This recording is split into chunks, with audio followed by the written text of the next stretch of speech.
that far, okay? Whatever.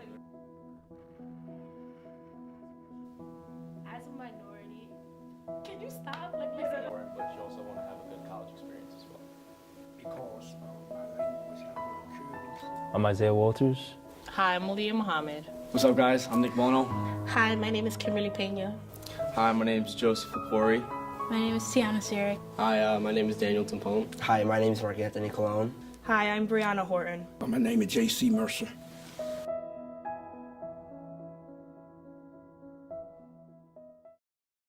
I was born in Manhattan, raised in upstate New York, around Poughkeepsie, and I moved to Jersey. I moved around a lot.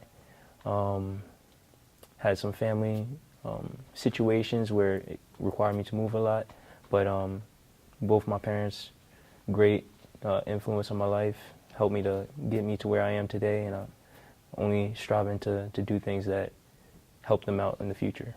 I grew up in Linden, New Jersey, and it's a very diverse town. There's many different cultural backgrounds, and there's a lot of people that understand the things that African American people go through. So I grew up in Staten Island, New York, and around South Shore. It's a pretty good area. I had a very good childhood and very blessed, and my parents were always good to me. They were always around. I had friends, family, so I definitely had a good childhood that I'm very blessed for and grateful for. So I grew up in Staten Island, New York. My childhood's been good. My parents definitely blessed me. They did a lot for me. Very close with my sister because we spent a lot of time together because my parents were at home a lot. So my childhood was just me and my sister for however long, 15, 16 years. My father's fear was leaving home and you're not coming back home. So he taught us, when you leave home, don't tend to anybody else's business. Stay out of the white man's face. Go to colored town. Stay out of white town. I've been told that because of my race, I will never be successful. I've been called the spick. My family has been called many names, and I've just pretty much speaking Spanish is the biggest one. Please tell me a little bit about your experiences at Sacred Heart University. So far, I've had a great freshman year. I joined a great fraternity. I met a lot of people here. The academics here are great. I'm doing pretty well in all my classes, and I have no complaints. I feel like the school's not very diverse, and I have 5 friends that go to this school because they are also minorities, and we understand each other. Other than that, I don't relate to the people that go to this university. It's been a good experience. Overwhelmingly, I didn't think that people were as friendly as they are. Because one of the things that really overwhelmed me was when I got here and I get to doors and people actually hold the door open for you. My freshman year, there wasn't many black students, so I kind of dealt with just being around majority white, and it kind of was uncomfortable because you had to act a certain way that just wasn't you. Sacred Heart's been fun. It's been fun, a lot of work. I joined a great fraternity, made a lot of friends, so it's been a fun experience so far. I think the only difficulty that I face at Sacred Heart is when I run into students that have never heard of Martin Luther King Jr. That disturbed me. And the students' unwillingness to talk about racism, discrimination, and their unwillingness to accept the fact that it did happen. I think that bothers me the most. What I can say about being black at this school is that you feel very out of place being here. There isn't a really big demographic of black or minority people, so when you get here, it's just, you stick out in a way you wouldn't want to. You just feel really out of place. What is your biggest fear in life? My biggest fear in life is heights, definitely. Definitely drowning and sharks. As of right now, based on the political climate with the administration that's going on, I've seen a lot towards lynching and killings of minorities and African Americans in particular, and I would just say it's become a little bit more uncomfortable with me walking around like any other normal person any other day kind of thing. It's like you never know what may happen. My biggest fear has to be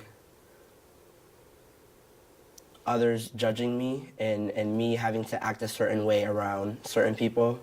Black America not putting a great effort to make a great change in America or wherever they may go, to be who they are and to stand firm on their belief and be proud to be a Black American or an African American.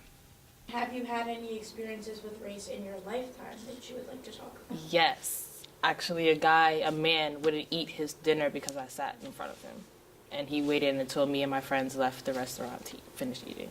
So one time I did go to a Nordstrom and I saw one Caucasian woman just make eye contact with a security guard that was there, and he kind of knew that, you know, to watch out for me as I was shopping at Nordstrom. That was one moment I actually was called a nigger. But I think understanding that I was called a nigger wasn't difficult once I put pieces together. Actually, I was called a nigger by one of my best friends. As a matter of fact, he was my best friend, who was going through recovery. For a week, it hurt me. But when she called me a nigger, tears came out of my eyes. Perhaps because I have never been called a nigger, not even by any other race, not even in the Jim Crow South, I wasn't called a nigger. But this individual called me a nigger. So, for almost a week, probably a whole week, I didn't say anything to the person. I refused her phone calls, her texts, and then one day I had to facilitate a meeting at C-Car Recovery Center downtown Bridgeport, and she was there, and she explained to me that she knew she had lost the best friend she ever had. So I took out time to communicate to her my feelings, how I really felt being called a nigger. But from that point on, that individual got in recovery for good. That individual at the belief that she was going to lose the best friend she ever had, it brought fear to her. It shook her up enough for her to stop drinking. And this was like 3 years ago. She has never picked up another drink. And why is it important to you to educate other people about race? Race is a bigger, controversial topic that is a lot deeper than what it is perceived to be, and people just don't understand the depth of the topic. No one should go through their life worrying about what their color is, but more so like, you know, just making sure that what counts is the character of the person or the individual rather than what the color or their race is. Because we need to understand that all race, all ethnicities, everything is beautiful, and you need to accept people for who they are, and you need to understand where people come from. People shouldn't go through their life, based on their color. Color doesn't determine the type of person they are. If they're a good person, then they should, be able to live their life without worrying, they're going to be judged. Just so they know that we are all individuals, like the color of our skin doesn't mean that we all act the same or we all think the same. I just feel like it's important for them to know that we are all different in many ways, and our color of our skin doesn't make us equally the same as in, like, stereotypes. If you had a message to this university and its students, what would it be?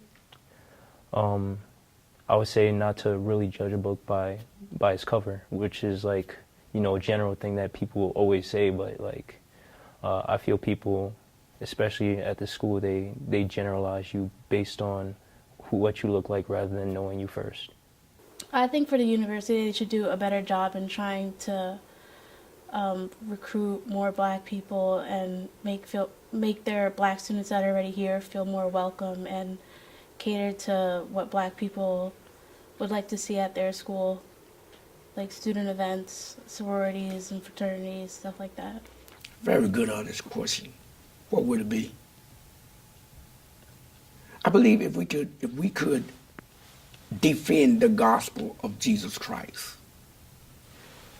unite as one individual, and believe in one another's dreams, stand firm on the American creed that all men are created equal, If we could see one another as Christ sees us, if we could see Christ in others, if we could see love and compassion and mercy and forgiveness, if we could see restoration, reconciliation, I believe we would become a better people. If we could see one another not as black, not as white, not as Puerto Rican, Gentile, or Jew, not as German, not as Japanese or Chinese, not as anyone from another culture per se in color, but if we could see one another as one individual, that all the here that was born, through and by the creative power of God himself and created in the image of God, then I believe that we could be on the road to victory. We could be on the road to freedom, because that's really what freedom is. Freedom just doesn't affect me, but freedom affects the next person. If I could see freedom as a means to come together and unite as one person and one voice, I believe we could get to real freedom. I believe we could get to victory together and not apart and separate. That's my hope. That's my dream.